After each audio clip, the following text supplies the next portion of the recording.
He who forgets the past is condemned to relive it. The words echoed from the Jos Santana. Perhaps the key to unlocking the door to this book. For if we view history merely as a list of battles, treaties, or events, we miss the deeper nature of how a civilized society can fall into an abyss and how ordinary individuals can become the sowers of global catastrophe. The Rise and Fall of the Rich is not just a massive documentary work, it is the effort of a witness. Willem, who observed from inside Germany, lived in a suffocating atmosphere where power and propaganda mingled with every breath. The book reconstructs the entire scene from the chaotic early days of the Weimar Republic. Through Hitler's rise and consolidation of power to the climax of the war and the catastrophic devastation in Berlin, but hidden under the cover of that event. What is truly haunting is the question of how a nation that prides itself on its artistic and philosophical knowledge could become a tool for a bloodthirsty regime. Maybe right here. This work goes beyond the scope of a memoir. It not only speaks of virtue, of the 9th century, but also poses universal questions for us. How can a single individual incite mass hysteria? How did silence and small compromises gradually accumulate into the greatest historical tragedy and paradox? Is it true that the more confident we are that our society is immune to dictatorship, the easier it is for the seeds of dictatorship to germinate? When you open this book, you will not only encounter campaign maps, generals' names, or speeches, you will be faced with a mirror. It forces us to look back at ourselves, our society, human weaknesses and illusions before power and the unanswered questions for each reader. If one day history knocks on your door, will you be the one to stand up and stop it, or will you be the one to stay silent in the crowd? And before going into the book review, we encourage listeners to buy and read it to fully experience the book's content. Because only when you read this book will you understand the issues I am talking about. Please buy the book and support the author. Now let's start reviewing this book with me. On a cold morning in late January 1933, Berlin was shaken by news that everyone felt was coming. The Uyghur Republic collapsed into incompetence and a man of humble origins was about to enter the arena of power. On May 30 Adolf Hitler left the Kaiser Hotel to meet Hindenburg. The man who was once considered a failure and a common soldier. The unknown man in Munich, the hungry wanderer in Vienna. Now entering the Chancellor's residence from the opposite window, Wells and his companions watched his face to perceive the result. And they saw wet eyes, shoulders shaking with emotion. A new dynasty has dawned. That evening, the parade with thousands of bright torches tore through the night. The sound of the hobnailed shoes echoed on the Wind-Hellstrasse road mixed with the sound of H. Wessel, giving the feeling that Germany was regaining its strength. From the balcony Hindenburg raised his baton to the rhythm of the music, and from the window for celery Hitler passionately raised his hands to greet and burst into tears. A moment called 1,000 years but only lasted 12 years and 4 months. To understand this storm must go back to the origin of the one who just took power. Hitler was born in 1889 in Braun, a small town located right on the border between Austria and Bavaria. That boundary haunted him all his life in the orange field. The first lines he wrote were a declaration that the coincidence of birthplace signaled a mission to unite the two German-speaking peoples. His family are farmers. Alois Hitler's father used to have the surname Schickl Gruber, only to change his surname to Hitler through belated legitimization. Mother Cla was gentle and kind, and for Adolf, she was his only spiritual support. Lin's youth showed a strong rebellious streak. His father wanted him to pursue a career in civil service, but the 11-year-old boy rebelled against it. Academic performance declined. The teacher criticized the test, while inside he was burning with another desire, to become an artist. The years studying at Lambach Monastery, the music and ancient symbols left a strange mark, but all of it only further nurtured the conflict. A dropout who hates the class president but devours books on German history and mythology. In 1907, Hitler set foot in Vietnam with the hope of entering the Academy of Fine Arts. He had absolute faith in his talent but was coldly rejected by the judges. It turns out that he has no talent for drawing people, only a little architectural ability, failure after failure. The second test was even worse. At that time, his mother fell seriously ill and passed away at the end of 1908. The shock left the 19-year-old boy helpless, without education, without a job, and without family support. Vienna became the darkest period of his life from 1909 to 1913. Hitler wandered between poor boarding houses. Many times live on charity kitchens. Food is always a nightmare. Hunger is my most faithful companion in making a living. He painted small pictures, usually of architecture, churches, and streets.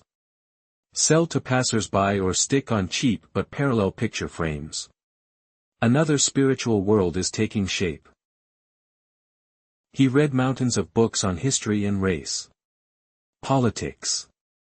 In dark rooms, radical ideas flourished. Vienna was Hitler's ideological forge. He hated the multi-ethnic parliament of the Austro-Hungarian Empire.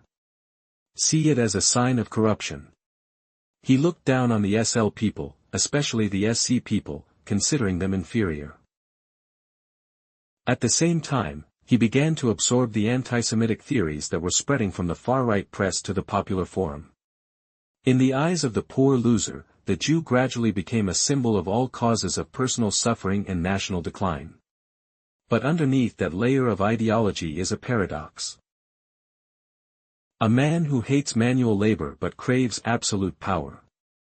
A man who never succeeded in art but believed he was chosen by destiny to recreate the nation in the poverty of the underworld.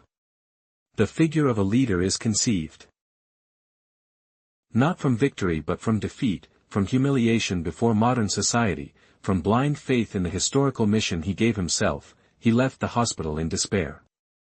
Hitler came to Munich in 1913. This city gave him a completely different atmosphere, full of the spirit of German hegemony, more orderly, less chaotic than here. He lived quietly on a small amount of money from cheap paintings.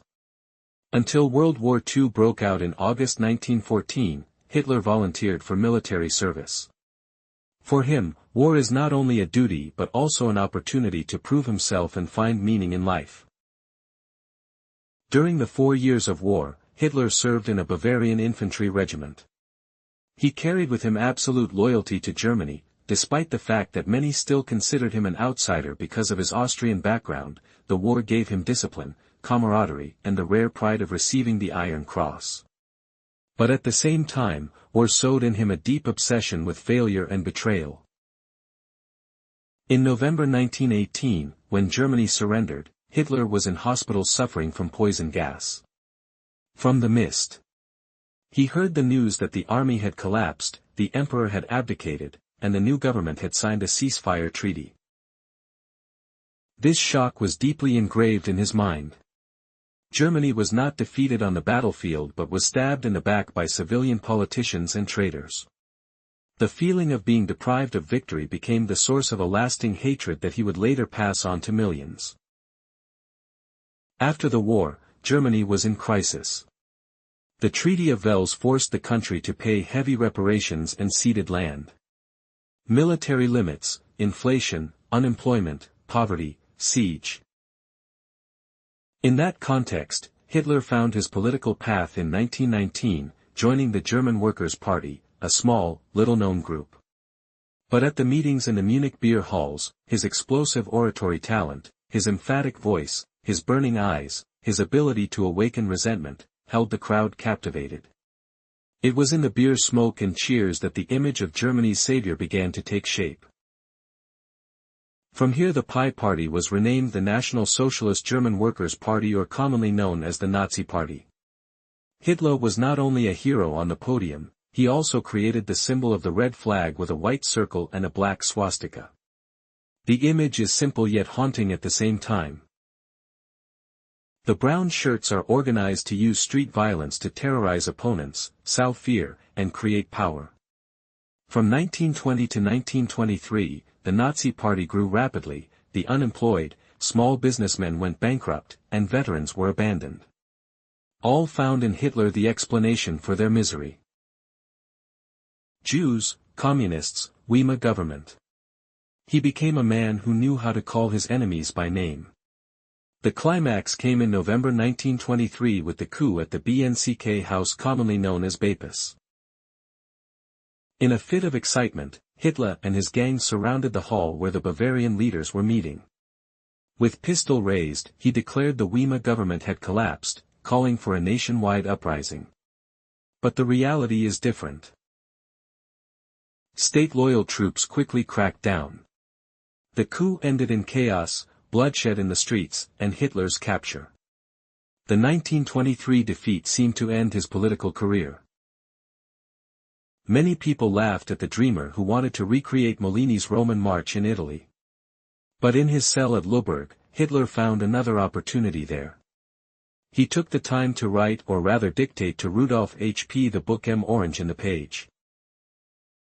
He drew up a map of the future, rearmed Germany, expanded its territory to the east, destroyed the Jews, destroyed communism, and built a 1,000-year empire. Menck became the handbook of the entire political journey later. The sentence lasted only 9 months and upon his release, Hitler changed his strategy. No more hasty rebellions but a slow path of using elections, propaganda, and laws to infiltrate the government and then destroy it from within. In the Jan Landsberg room, Hitler not only wrote down the academic lines of Menck but also rearranged his entire life and political vision. This is neither memoir nor literature, but a dramatic manifesto in which he outlines a distorted worldview. Extreme and uncompromising. The focus revolved around two ideas, the historical mission of the German people and the need to destroy racial enemies. He believed that humanity was divided into inherent classes, in which the Aryans with their tall, blonde, blue-eyed image were seen as the creative race, leading civilization, in contrast to the Jews, who he attributed to the role of sabotage, gnawing, controlling finances, media, and corrupting culture in Hitler's eyes. They are the embodiment of danger that must be wiped out. And next to him were the SLs, the large communities in Eastern Europe whom he considered inferior, worthy only of slavery. From this arose the concept he repeated over and over, Lebensraum, living space.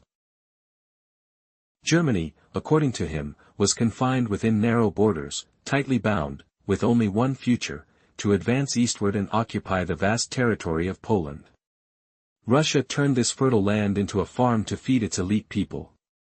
This was both an imperial ideal and a justification for inevitable war.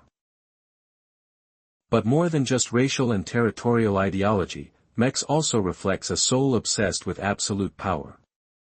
Hitler believed that democracy was just a corrupt cover, creating opportunities for weakness and betrayal. The only thing that can revive a nation is a single leader. The man who never compromises, the man with a will of steel, the man chosen by history. And of course he put himself in that position. After his release from prison, Hitler began to rebuild the Nazi Party on a model of iron discipline. The experience from the 1923 failure taught him that to gain power, one needed a legal cover. Therefore, the party is no longer in a hurry to rebel and participate in the election. Organization building, propaganda expansion, press, slogan symbols are used as spiritual weapons, each meeting turns into a ritual. Where the crowd not only listens to speeches but is also swept up in a collective trance. Here we see clearly the sophistication in Hitler's control of mass psychology. He understood the humiliation of the 1918 defeat, the injustice of Welles, the fear of losing his job, losing his value. He did not give a complicated analysis, simply pointing out a common enemy, Jews, communists, and the Uyghur regime, and promising a German Renaissance. The crowd found faith in that simplicity and they were willing to give him both reason and freedom. Along with language and symbols, he used controlled violence from a distance, which later served to both sow fear and create a sense of order, street clashes and assaults on opponents being turned into evidence that only the Nazi Party could protect the nation.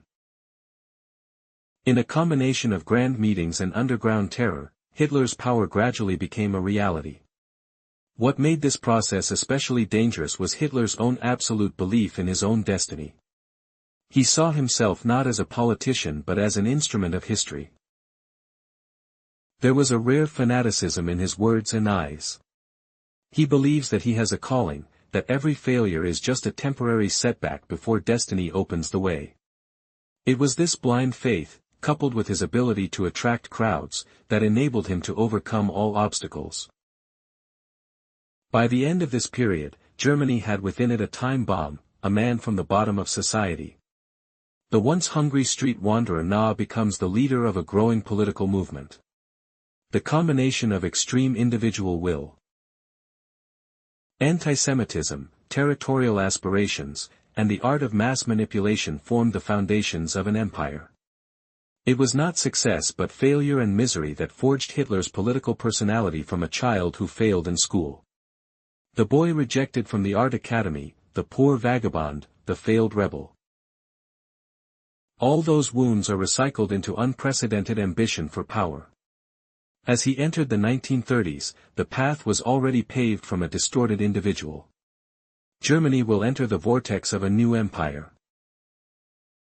After his days in LBG prison, while the manuscript of Menkabith was still hot on his desk, Hitler stepped out into real life with a decisive decision. There was no repeat of the recklessness of 1923. The failure at Munich had taught him that pistols and riots could not bring down a state that still had sufficient military strength.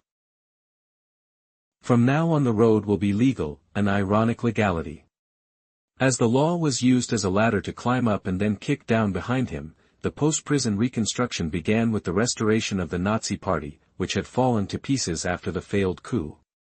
Many members became discouraged, some left for other movements. Hitler used the glory of the trial to reassert his role as the only one who could lead. He established a disciplined rule: all power was concentrated in his hands. The committees and branches must be absolutely submissive. From here, the Nazi Party became a vertical structure, no longer a loose group of political adventurers. A legal strategy quickly took shape instead of plotting a coup. The party focused on elections, parliament and mass organizations. Hitler understood that each vote was both a tool of legitimization and a weapon to deepen the crisis. The party created short, simple slogans that were easy to remember: restore Germany, overthrow the VS, defeat the Jews and communists. There was no need for complicated theories, just sowing hatred and promising revival. At the same time, reorganization was underway as a separate press machine was born. First of all, Veliki's Belber became a tool to spread the message. The meetings were not just speeches but collective ceremonies: torches, red flags with swastikas, marching music, and shouting. All of this creates the illusion that the participant is part of something beyond the individual. The brown shirt forces, nourished by disaffected veterans and unemployed youth, turned the streets into small battlefields where clashes both showed strength and sowed fear. Hitler's oratory power was an irreplaceable pillar. He appeared on stage not as a politician reading a text but as a firebrand. Put energy into every word, every silence. The crowd was led by a climax pushed from indignation to elation and ended with the belief that there was only one way out according to him. In the evenings in the halls of Munich, thousands of people jostle to hear the old refrain: Germany was betrayed but Germany will rise again. Equally important is the social front the party aims for. It was not the elite, nor the workers, but the middle classes that were crushed by inflation and depression. Small traders went bankrupt, officials lost their positions, and farmers were poor. They are a large mass of people looking for explanations. The Nazis gave them concrete enemies: Jews, communists, international financial elites, and also gave them the image of a new order of ironclad leaders. Germany rose from 1925 to the early 1930s, the Nazi Party transformed from a ridiculed group into an organized political force. They set up branches across the country, creating a network of youth and women. Fake unions in every field. The party has always created parallel forms to challenge the legitimate state. All roads eventually lead back to the center. At this stage there was no national power, but the foundation had been laid. While Germany thought it had a small extremist group under control, a propaganda and organization machine was growing at the heart of society. Simmering anger, popular unrest, and a search for a savior. All gathered under the swastika flag. In the early 1930s, Germany fell into a comprehensive crisis. The world economic crisis of 1929 swept through. Crushed the already weak post-war economy. Banks collapsed, businesses went bankrupt, unemployment exceeded 6 million people, the streets were filled with homeless people, street vendors, and people lining up for bread. Meanwhile, the already shaky democratic political system is now almost paralyzed. Governments fell one after another, living on emergency decree. No longer based on parliamentary consensus. In that miserable land, the Nazi Party rose like a new flag, the ballot box reflecting the anger of a small group. They leaped into the biggest force in the stack in just a few years. Huge meetings and hopeful speeches made Stadt the choice of millions who wanted to believe that Germany could regain its strength. In 1932, Hitler decided to enter the race directly for the presidency. His opponent was Hindenburg, an old field marshal who had commanded the army during World War II and was a symbol of German conservatism. Hindenburg still won, but Hitler got more than 13 million votes, 37% of the country. That failure, paradoxically, is a psychological victory. A former vagabond turned national candidate, seen by millions as a future leader. Parallel power negotiations take place in the shadows. Conservative politicians like Vapin believed that Hitler could be used as a tool to rally the masses to their side, then contain him in a coalition government. They underestimated him, considered him only a good speaker, lacking the strength to rule, and it was that arrogance that opened the door to the turning point. In late 1932, Dape temporarily weakened, losing votes in an election. Many believed that the Hitler wave had passed, but the situation was changing rapidly. On May 30, 1933, Hindenburg was forced to appoint Hitler as chancellor. Head of a government in which the majority of ministers are not Nazis. The political and economic elite believed that they would be the ones holding the strings, and Hitler would be just a puppet before the people. But in fact, from the very beginning, Hitler knew how to turn that position into a springboard to abolish the entire old structure. The turning point in early 1933 came very quickly. Just a few weeks after taking office, a fire broke out in the parliament building, a communist was arrested, and immediately, the Nazi government took advantage of this incident to issue an emergency decree, suspending basic freedoms, allowing detention without trial, censoring the press, and monitoring correspondence. This is the first step in turning the rule of law into an instrument of repression. In May 1933, the Delegation Act was passed in an atmosphere of intimidation as armed forces surrounded Parliament and many opposition MPs were banned or arrested.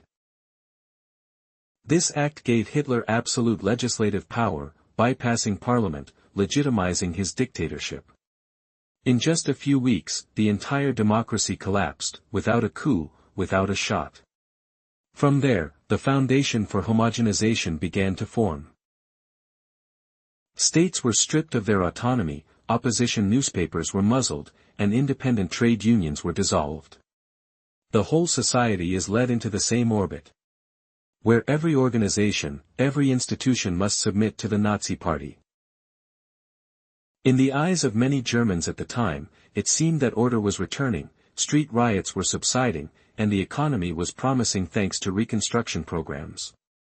But the price was that all political freedoms were wiped out and power was concentrated entirely in the hands of a man who was once considered an outsider. After the passage of the mandate, the door to democracy slammed shut, and from then on, every segment of German society was brought into a new orbit of homogenization, becoming a comprehensive campaign. The states lost their autonomy, local parliaments were dissolved, and Nazi governors were appointed in their place. Social organizations are gradually transformed into tools of obedience. Independent trade unions were dissolved, replaced by a German labor front under the direction of the party, where all workers were forced to join the press, art, and publishing were under censorship. With Joseph Ben building a huge propaganda machine, the assertion of power took place not only externally but also internally. The remote force, which had once been a street tool, began to become a threat. RHM and the brown shirt leaders dreamed of a second revolution that wanted to replace the traditional army with their own militia. That made the military and conservative classes panic. In the summer of 1934, Hitler struck. During the Night of the Long Knives, hundreds of fallen leaders were captured or shot dead. Now I am being treated without mercy. By this blow, Hitler both eliminated the internal danger and demonstrated that he was on the side of the army. When Hindenburg died in August of the same year, Hitler merged the positions of president and chancellor, declaring himself supreme leader, legitimizing absolute power on a social level. Restructuring of life takes place at an urgent pace. Young people were gathered in the Hitler Youth, where discipline was practiced. Militarization and ideological propaganda are taken seriously. Young women were placed in separate institutions. Learn to serve your family and raise a new generation of Germans. School education is turned into a tool for sowing ideology. History rewritten in the spirit of nationalism. Biology turns into racial theory. Culture. Art was forced to serve the German people. Removing the so-called transition from modern paintings, music to Jewish works, relations with the Church is another paradox. Initially, the government signed a treaty with the Vatican to reassure Catholic public opinion, but at the same time many clergy were arrested, churches were monitored, and Catholic youth were forced to join Nazi organizations. Traditional religion was restricted, replaced by new beliefs revolving around the leader and the nation. In daily life, propaganda permeates every corner. Radio becomes a popular medium. Every family must have a receiver. To hear Hitler's speeches blaring over loudspeakers, movies, newspapers, and festivals were all used to create the illusion of unity. The whole society is caught up in a collective performance where loyalty is measured by the intensity of the cheering. At the same time, policy toward the Jews began to shift from rhetoric to law. The new Ram Law of 1935 defined who was a Jew. Citizenship was stripped, marriage or association with pure-blooded Germans was forbidden, Jewish businesses were boycotted, and Jewish doctors, lawyers, and teachers were excluded from the profession. This marked the transition from social segregation to legal exclusion, paving the way for more brutal policies to come. For many Germans, the exterior brings a sense of order and restoration. The streets are quieter. Unemployment fell thanks to public construction and rearmament programs. The nation seemed to regain its pride. Swastika flags flying everywhere. But the price is that the whole society is locked in a state of control. Any voices of protest were stifled and people grew accustomed to living in a world where there was only one truth. The truth that the party prescribes. The period 1933 to 1937 shows a paradoxical picture on the surface of a country that seemed to be reviving but underneath were dictatorial mechanisms. Exclusion and hatred have become the foundation. From here, the Third Empire entered a new phase, not only consolidating power but also preparing for the path of war. Having turned Germany into a totalitarian state, Hitler did not stop at internal control. The years after 1934 were a period in which he tested the limits of international law, gradually breaking down the Versailles Order, open rearmament being the opening step. The Versailles Treaty had previously prohibited Germany from building an air force and limited its army to 100,000 men. Now Hitler announces the existence of a new air force, installs off and restores conscription. In one move, the entire post-war international commitment was thrown into the trash. The reaction from Britain and France was weak, only protests but no action. The message is clear: international law is no longer binding, but is just waiting for someone bold enough to break it. Zinland 1936 is the second test of fire. The Treaty of Versailles stipulated that this land must be demilitarized to prevent Germany from threatening France. But in March of that year, the Germans entered Zinland, their forces still weak and fragile. Hitler himself admitted that if the French counterattacked, he would be forced to retreat. But it didn't happen. Paris was silent. London hesitated, no one acted. That timidity gave Hitler absolute confidence. Every time he took a risk, he won, and from then on, betting strategy became his guiding principle. Just lay it all on the table. Because the opponent will not dare to play to the end. Parallel to the military moves, Germany entered the Spanish Civil War when Franco rebelled against the Republican government. Hitler sent Condé Corps to support, both testing weapons and training tactics.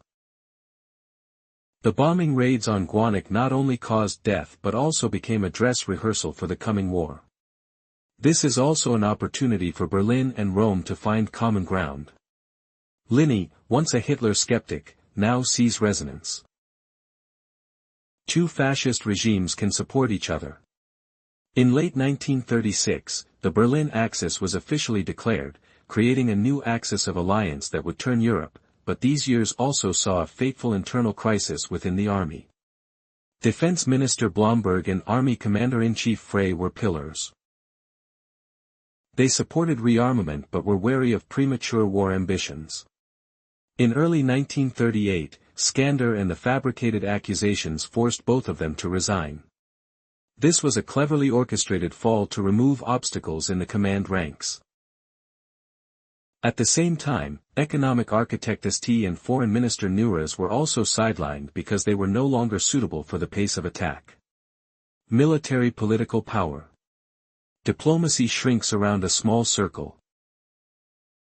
Hitler was in the center with Green and Rip Deckhoff as his two right-hand men. Looking at the whole picture, we see a series of paradoxes. Germany was not yet strong enough to wage a long war. But Hitler kept making great strides and always met with concessions. Each success further reinforced the illusion of destiny from a country chained to Venice. After only a few years, Germany again possessed a powerful army and reoccupied strategic territory. Have international allies and remove obstacles in the leadership ranks. The period 1934 to 1937 was when the chessboard was rearranged with all the pieces favorable to Hitler. These groundbreaking steps not only shook Europe but also gave rise to a new mentality in German society. Propaganda constantly praised the bloodless victory, making the masses believe that the leader could lead the country to glory without sacrifice. This creates a dangerous consensus where an entire nation becomes accustomed to international law being trampled and war becomes an accepted prospect. After his bloodless victories, Hitler believed that fate had chosen him to expand the borders.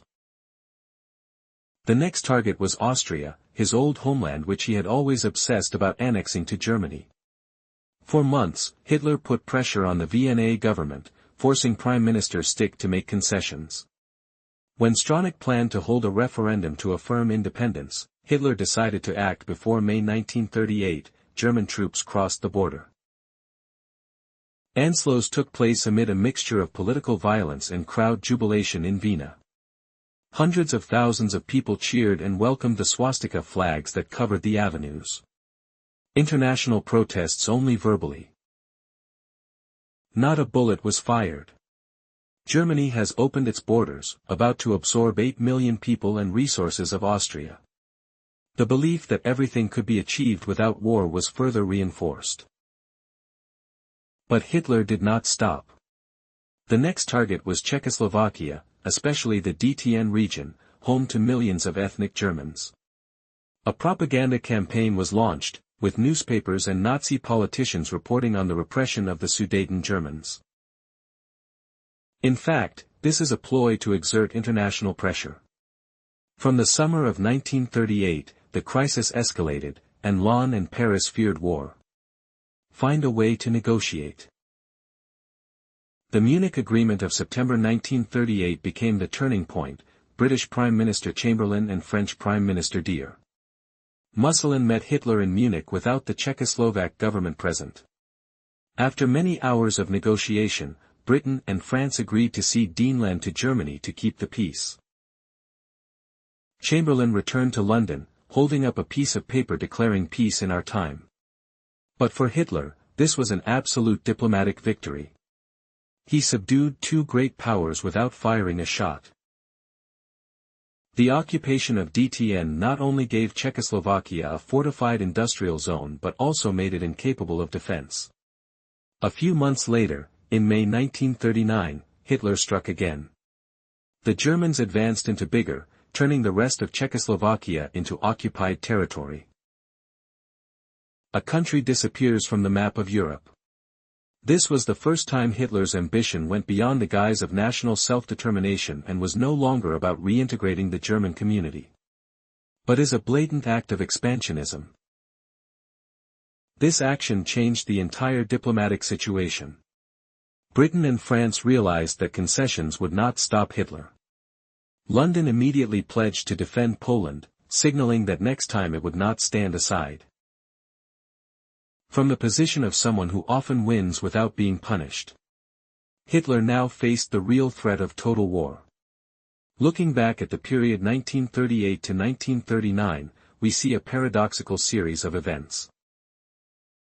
The crowd at the park gave a rousing welcome. DTN people call for international concessions to avoid bloodshed. But the result is that one country at a time disappears, one border at a time is erased. The fragile European order has been brought down by a series of reckless decisions. The silence of the Western powers inadvertently fed Hitler's thirst, made him believe that nothing could stop him. But it was the act of annexing Czechoslovakia that revealed its true nature. This was not just a struggle for Germany beyond its borders, but a plan of unlimited expansion with Britain and France. From now on, all illusions of reconciliation collapse. There is no longer peace in our time, but a vow to prepare for confrontation. After annexing Czechoslovakia in May 1939, Hitler turned his attention to Poland. For him, the country was an obstacle on the path of eastward expansion. A claim was made to return the city of Danport.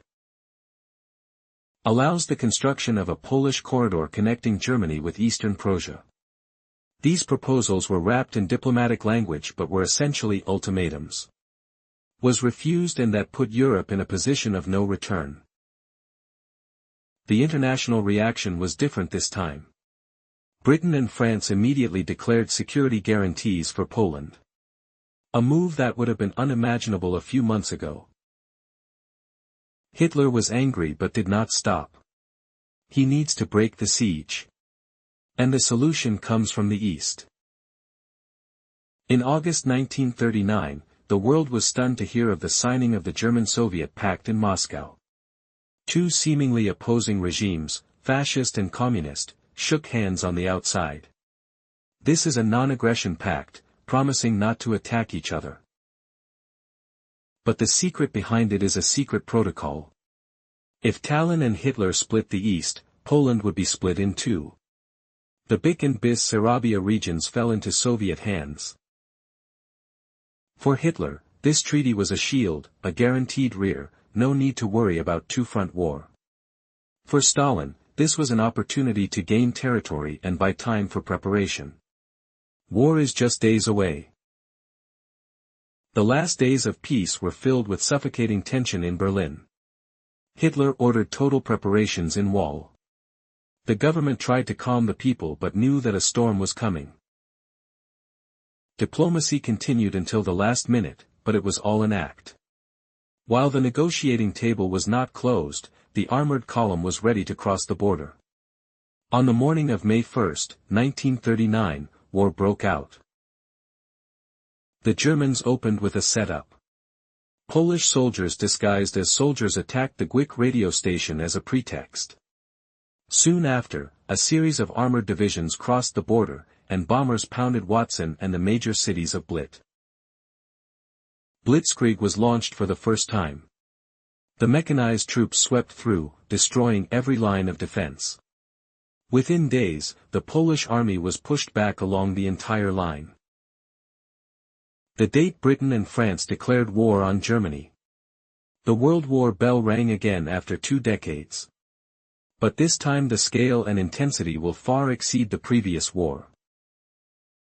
From Berlin. Hitler declared to the parliament from now on. No one can stop Germany anymore. The crowd cheered.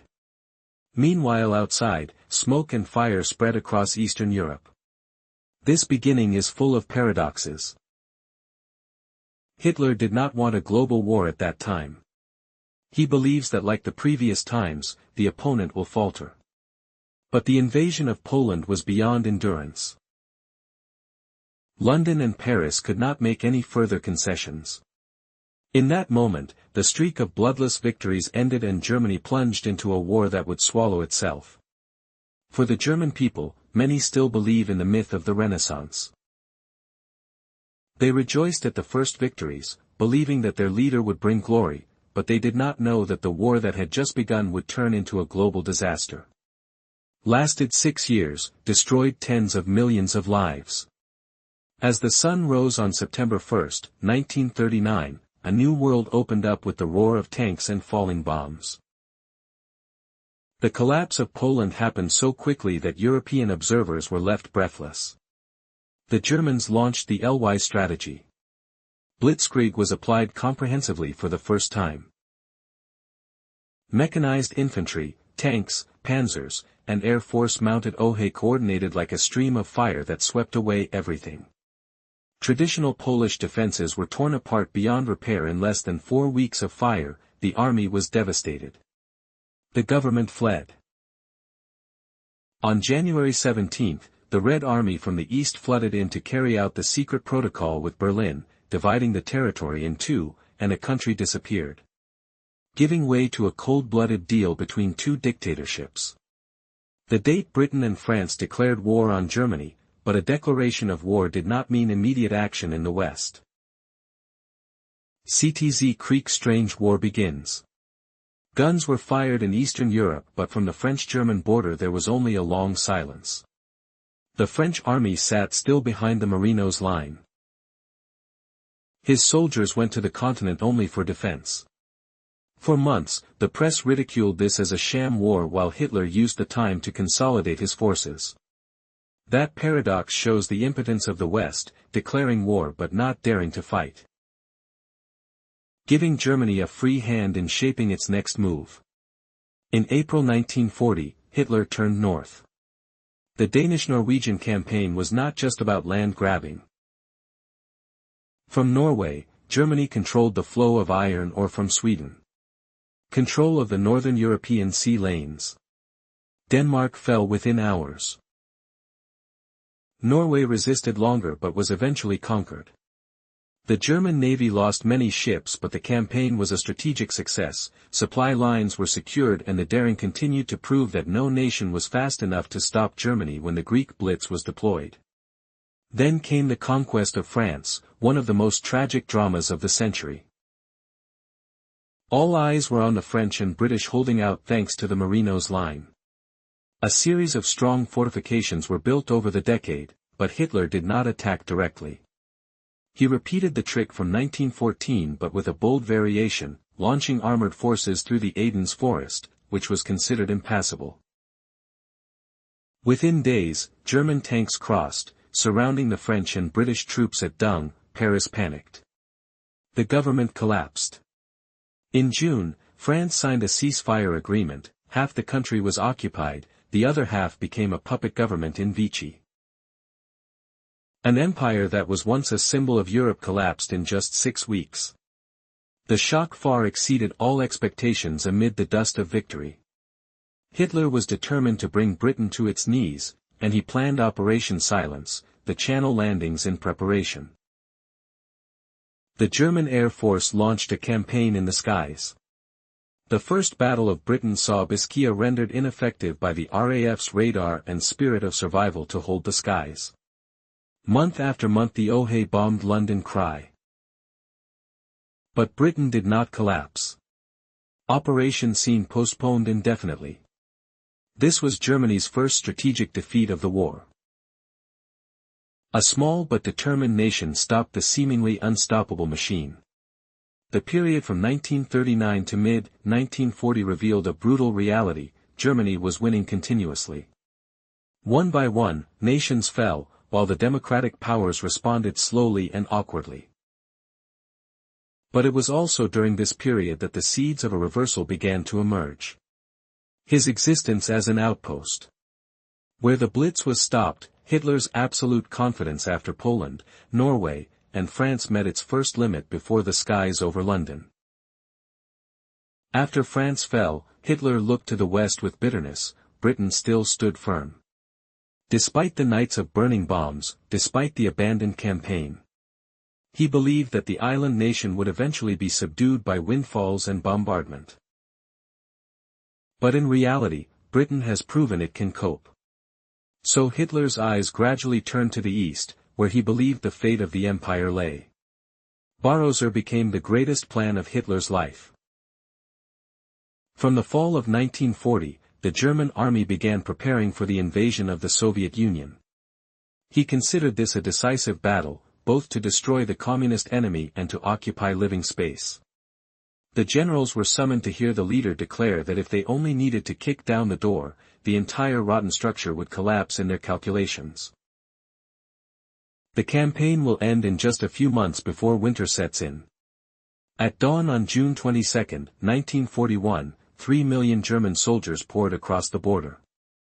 Launching the largest attack in history, the Red Army was completely surprised.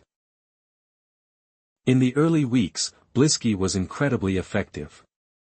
SMK hundreds of thousands of soldiers were surrounded and captured. Leningrad was besieged. German troops approached Moscow. On the map everything seemed like Germany was repeating the miracle of 1940, this time on a larger scale. But then the Russian winter and persistent resistance changed everything. At the end of 1941, when snow covered the tanks, freezing German soldiers exhausted in a cold den from Moscow, the Red Army counterattacked. Strange divisions pulled from Siberia were equipped and trained in the ice. Suddenly driving the Germans out of the capital's suburbs, the belief in a lightning victory collapsed from a 3-month expedition. The war in the East became a life-and-death battle that lasted for many years. Just then, another global event occurred. In December 1941, Japan attacked Pearl Harbor, drawing America into the vortex. Within days, the U.S. Congress declared war on Japan, then on Germany and Italy. From its position as a rearguard supplier, the U.S. became a direct rival to their huge industrial capacity. Steel, planes, and warships began to be diverted to war production. The U.S. entry not only added forces but also created new alliances. Britain, Soviet Union, America. 3 great powers now faced Germany. The last moment of 194 was a sign of reversal in the sky over Moscow. Blücher's invincible myth is broken. On the ocean, Britain still stands. Washington, a giant industrial power, had just entered the battle. For the first time since the start of the war, Hitler no longer had complete control. However, many in Berlin still believe the war is not lost. The leader reassured that the setbacks were only temporary, and that the Eastern campaign would be resumed with fresh forces. But in truth, the German economy was starting to strain. The supply line in Russia stretches for thousands of kilometers and the anti-fascist alliance is increasingly coordinated. The balance of war is slowly but surely shifting. In early 1942, Berlin still believed that the winter defeat was just a stumble. Hitler ordered a reorganization, sending in more troops and weapons. This time the target is not Moscow but the south and the Caucasus oil region. Simple logic: capture the oil, the war can be prolonged. Capturing the city named after Stalin would be the most serious moral blow to the Soviet Union. The German army advanced southeast, engaging in a series of encirclements, and by summer was close to the Volga River. The Battle of Stalingrad began as a conventional offensive, but quickly turned into a bloodbath. Every neighborhood, every building turned into a Red Army fortress. Under orders not to retreat a step, hold each room. German soldiers advanced, but every meter of land was paid for in blood. The city was devastated. But the will to defend is even more firm. In late 1942, while Paulus's Sixth Army lay in ruins, the Red Army counterattacked. Operation Urus encircled the entire German wing. Hundreds of thousands of soldiers were trapped in the siege. Hitler forbade retreat, promised air support. A promise that could not be fulfilled until January 1943. Paulus surrendered. More than 300,000 German soldiers were killed or captured. For the first time, a main army was completely wiped out. The legend of invincibility vanished right in the city named after Stalin. At the same time, in northwest Africa, El Alamein marked the end of the desert's axial ambitions. Desert foxes have advanced to threaten the Swiss Channel Islands. But from the summer of 1942, British forces under Montgomery were reinforced. Increase artillery. October tanks. The decisive battle broke out, tens of thousands of tanks. Mortars and artillery rained down on the desert. After 10 days, his army broke through the defense line.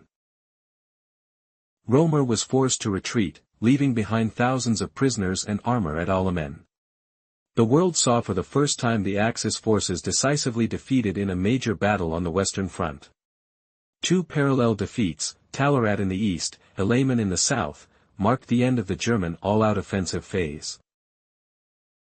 From here the initiative shifts to Lien Quan.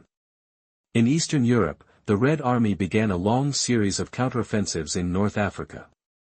The Allied forces opened the way to Italy by sea. America's industrial advantage began to show. Warships and planes swarmed across the ocean. The balance of war shifted not only on the map but in minds. The world realized the Third Empire could be defeated. The paradox is there. It was Hitler's great ambition that pushed him into a dead end instead of focusing. He spread his forces thin, betting on decisive battles without calculating all the consequences. Stalingrad and Element are not just two names on a map, but proof of the limits of brute force. From 1942, Germany's path was no longer upward but downward. After a series of military victories, Hitler began to build a system of governance that spanned the continent. The new order is not an abstract idea but a giant machine driven by iron and terror and unlimited exploitation. From the Spanish border to the Russian border, each land was placed into the Berlin administrative scheme. Any nation that retains its form of government is but an empty shell. Inside was suffocated by Nazi advisors, secret police and German-imposed laws. Economic exploitation and forced labor were the mainstays that fueled the war machine. Millions of tons of coal, iron, and food. Oil was withdrawn from occupied territories. But the cruelest thing is human fate. Millions of forced laborers were brought to German factories, French, Polish, Ukrainian workers. Including miners. All were pushed into the weapons production line under harsh conditions for them. Death by starvation and disease. Industrial accidents happen every day, coldly as an inevitable part of industrial planning. The German war machine powered by human power was turned into a soulless tool. In terms of political control, SES and Gestapo are two knives that penetrate deeply into each community. Not just a military force but a state within a state operating concentration camps, organizing resettlement, implementing policies of genocide, secret police spreading invisible fear. A whisper can make someone disappear in the night. Obedience is maintained not by faith but by constant anxiety. Concentration camps and networks of genocide are the darkest symbols from the land of the Auschwitz. They were not only places of detention but laboratories for the systematic destruction of political prisoners. Dissident intellectuals, Jews, Roma, homosexuals, all were sent into a cycle of labor to death or were killed as soon as they stepped off the train. Here evil is no longer a spontaneous act but an industrial chain where people are classified, numbered, and then disappear into the smoke of the crematorium. The new order is essentially a continent-wide murder factory. However, not everywhere was silent. Resistance and repression created a recurring spiral in France, the Netherlands, Norway. Underground groups organized sabotage, assassinations, and printed leaflets in Eastern Europe. The guerrilla and underground movements were active, but each of their reprisals brought double the terror from Germany. Mack village was burned down, hostages were executed en masse. Oredo in France, Liddies in Czechoslovakia are names etched in memory, where entire communities were wiped out to instill fear, terror becoming the empire's only political language for its opponents. Hitler's new order portrayed itself as a superior civilization. But in reality it is a giant prison where freedom is taken away, where millions of people live like ghosts in a chain of labor and terror. The paradox here is that while on the front Germany was celebrating spectacular victories, in the rear, that victory was only maintained by the systematic destruction of the conquered people themselves. From 1941 to 1943. As the front turned against him, the system of exploitation became more and more brutal. Germany needed more labor, more food, more weapons, and their only answer was to tighten the chains, expand the concentration camps, and increase the arrests. The trains carrying people jostle day and night, adding millions of lives to the machine of destruction. The picture of the new order reveals a bitter truth, not a glory. But it was cruelty and terror that were the foundations of the Third Empire. And it was in that cruelty that the seeds of resistance spread, nurturing the determination to fight back of the occupied peoples. The new order was both a temporary strength and the root cause of collapse. The year 1943 opened in an atmosphere very different from the early days of the war. Defeat in North Africa marked the complete withdrawal of the Axis forces, with Tunisia falling in May. More than 250,000 German and Italian soldiers were taken prisoner by Italy. This was not only a military loss but a blow to an already depleted pride. Linne, who once stood beside Hitler as a fascist pioneer, now became a weak ally and a burden to Berlin. Ius's health also reflected his fatigue, illness, stomach ulcers, and loss of energy. Meanwhile, the Italian people were falling into famine, Allied bombs were falling on the cities and faith in the regime was shaken. The slogans and parades that had once enthralled the crowds were now just empty echoes. Italy was exhausted both physically and mentally. Inside the power apparatus, discontent flared up. The generals realized that sticking close to Hitler meant suicide. The Supreme Council of Fascists has always been nothing but a source of praise. Now turns into a place of silent preparation for counterattack. On the night of May 24 to 25, 1943, they met in a tense atmosphere. Each person spoke out criticizing the policy that was leading the country into disaster. The voting results caused a stir. The majority voted to strip Mussolini of power, handing over control to the monarch and the army. Betrayal comes from within the closest circle. The next morning, Mussolini still thought he was in control of the situation. He went to see King Victor, expecting to discuss plans against the coalition, but instead the king coldly announced that he had been replaced right at the gates of the palace. Carabinieri is waiting. Malin was loaded into an ambulance, onward in silence, an era collapsing in an instant. The image is iconic. The man who had stood on the balcony of the Palazzo Venia with his arms raised and his mouth screaming about the new Roman Empire, now quietly disappeared like a prisoner. The career he built on rhetoric and street violence now collapsed under the weight of military failure and political betrayal. The consequences for the Axis are irreversible. The Allies entered Sicily in July, opening roads and peninsulas. Italy fell into chaos. The new government rushed to negotiate with the Allies while Germany immediately intervened. Moved troops to occupy the north to maintain influence.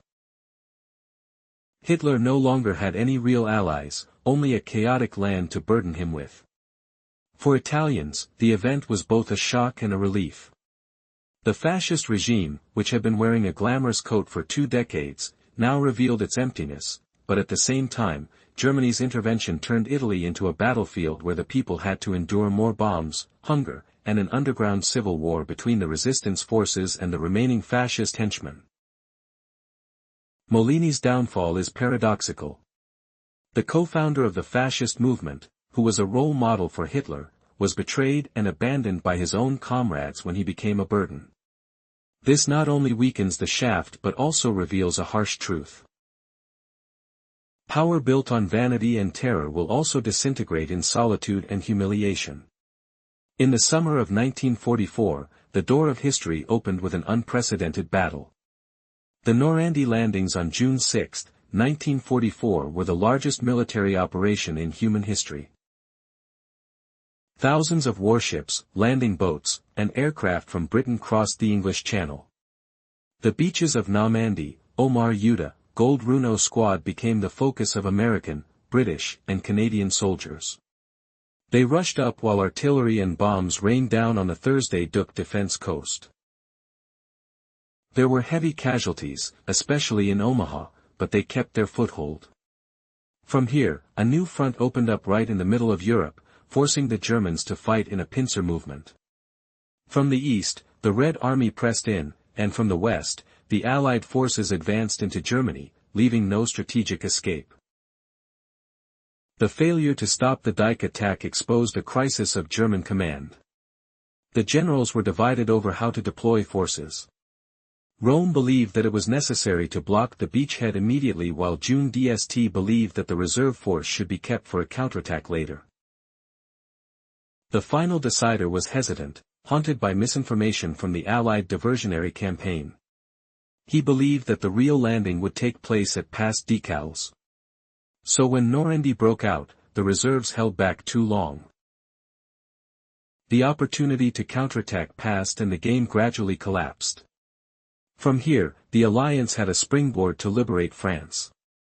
While the war outside tightened, dangerous intrigues were also brewing within Germany.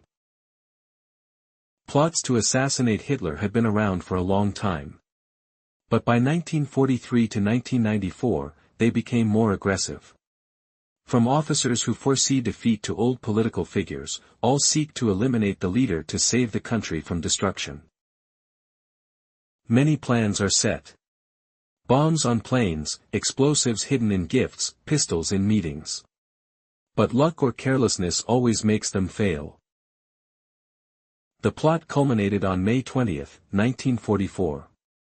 Colonel Claven Stopp and a wounded soldier who had lost an eye and a hand carried a bomb into a meeting at Genghis Khan's headquarters. He placed the briefcase containing the bomb under the table near Hitler and left the room. The explosion collapsed the roof, killing several officers. But Hitler was only slightly wounded. The Berlin coup plot collapsed within hours. Stauffenberg and his comrades were executed. Thousands more were arrested and executed. The failed plot only made Hitler tighten his internal terror. Shatters hopes of change from within. The paradox of 1944 lies on the outside. Germany was forced into a corner inside. There were people who dared to sacrifice to end the regime but could not succeed. The military power of the Allied forces gradually liberated Paris. Ross approaches the German border. While the Red Army crushed the Eastern Front, Hitler retained his life and power, turning Germany itself into a battlefield, forcing the people to bear the ultimate price. The Goat and the Hitler assassination plot are both milestones. One marked the return of freedom on the continent, the other showed that even within the regime there existed a will to resist. Both signaled the near end of the Third Reich from the summer of 1944. There were no more illusions. Berlin was only waiting for the day of collapse, and Hitler could only prolong the time with blood. When the desperate counteroffensive at Aidens failed, Germany's fate was sealed. The aftermath of the battle was clear: tens of thousands of soldiers, thousands of tanks and planes were lost. With reserves depleted, Hitler's final offensive, which was expected to divide the Allies and force them to negotiate, turned into a disaster that brought the Western Front down. From January 1945, the Allied forces crossed the Zin River at Remagen. A miracle happened by chance. The single-purpose bridge appeared to be about to collapse but remained standing when the Americans arrived. They poured over to establish a bridgehead on the other side of Braine. In just a few days, tens of thousands of tank and artillery soldiers passed through, opening the door to the heart of Germany. For the German people, the image of the defending army advancing across the Zin, the river that had been a symbol of defense for thousands of years, was a signal that war had entered their home. The Ruhr fortress, the most important industrial area, where steel, coal and weapons were produced, became a giant siege. General Yen did not choose to advance straight to Berlin as expected but ordered a cover. Hundreds of thousands of German soldiers were trapped. The industrial lifeblood of the empire was cut off in those short days. An area once bustling with steel furnaces and factories is now silent. There was only the roar of the cannons and the stream of prisoners. The devastation was no longer on the campaign map but within the economic body of the nation. While the British and Americans were attacking, a new legend spread. Redoubt, a last stronghold in the range where the Nazis would entrench and prolong their resistance. This rumor made many commanders worried, causing them to disperse their advance. That reality is just a product of propaganda and illusion. There are no solid forts on Apus, just a few half-buried bunkers and threats. But the power of the rumor caught the entire Lean Quan off guard. Shows that even in its dying moments, the regime knows how to sow illusions. On the ground, the Allied forces liberated each industrial city from Cologne St. Lb Frankfurt. Cities that were once Germany's industrial pride are now just piles of rubble. Residents hiding in underground bunkers. Eyes watching the white-nosed tanks pass by. Where once the sound of steel hammers echoed, now there are only sighs and factory ruins. Germany. The one who put Europe under his heel. Now become a battlefield for others. By April, American and British troops were pressing the LB in northern Germany. They captured Bremen and Hamburg, cutting off access to Denmark and isolating German troops in Scandinavia. In the center, they advanced rapidly through Hanover, Leipzig. The road to the North Sea and the fertile Fudo plains are now in the hands of the enemy. The roads that once carried the German army to conquer now became the only way out for the refugees. The feelings of the German people at this time are paradoxical. On the one hand they were afraid of the bombings, of the revenge that would come. But on the other hand, many people began to breathe a sigh of relief because the end was very near. In the darkness of the bunkers and ruins, some whispered that it would be better for the Americans to arrive before the Russians. It is that longing that will become the undercurrent in the final days. Shapes the choices of generals about to surrender. After the Western Front collapsed in the east, the real power that would decide Germany's fate was prepared. The Red Army's 1945 winter offensive opened with a series of simultaneous battles from VC Tuileries and an unprecedentedly large force. Millions of soldiers, thousands of tanks, artillery, and planes were launched. Nazi Germany, exhausted after Stalingrad, Kos and hundreds of bloody battles. Now facing the red tsunami that swept away all the defense lines of Russia, Pommern. The lands that once stood proud as ancient defenses fell one by one. Falling on April 13, 1945, Austria, once the center of a decaying empire, became the spoils of the Red Army. The streets of Barak were torn apart by bombs and bullets. The once brightly lit square theater is now covered with dust. The loss of the Na was not only of military significance, it was proof that southern Germany, Bavaria and Bohemia were now also exposed. The cradle of Central European culture, which once produced immortal music, is now immersed in the sound of cannons and the cries of refugees. Meanwhile, two pincers closed from the east. Duo van Van's troops pressed Berlin from the west. The American and British troops advanced rapidly to Ulubi. April 25 at Togagao. The two armies met. The handshake on the small bridge became a symbol of East and West meeting, ending the Nazi nightmare. But before that, Berlin is still the ultimate target and Munich. Political and cultural symbols of the Nazi Party fell into the hands of the Allies, where there were once grand parades and noisy oaths. Now a pile of rubble. American troops raised the Star-Spangled Banner on the government building, where the giant Munich swastika banner had previously hung. The cradle of the Nazi Party, where Hitler had started his political career, was now in the hands of the Allies. Symbols that once symbolized power have become relics of collapse. The German people lived in a state of turmoil in East Prussia. Hundreds of thousands of people fled west, hoping to escape the Red Army. The roads were clogged with horse-drawn carriages and bicycles. Pedestrians pull levali. Many convoys were attacked by planes. Death takes place on the streets of Berlin. People clearly heard the sound of cannons echoing from the east. Every day, every hour.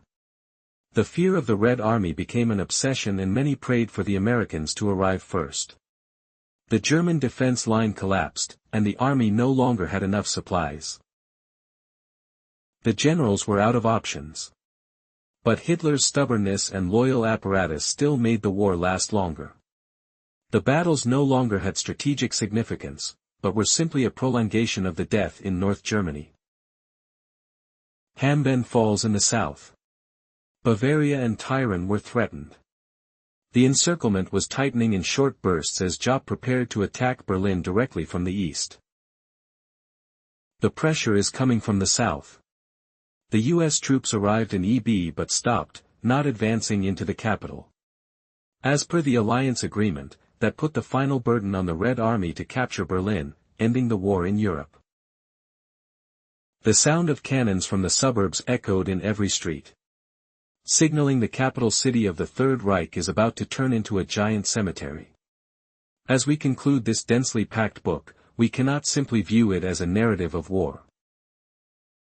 It is a dark mirror, revealing the dark depths of human nature when power, fear, and ambition combine.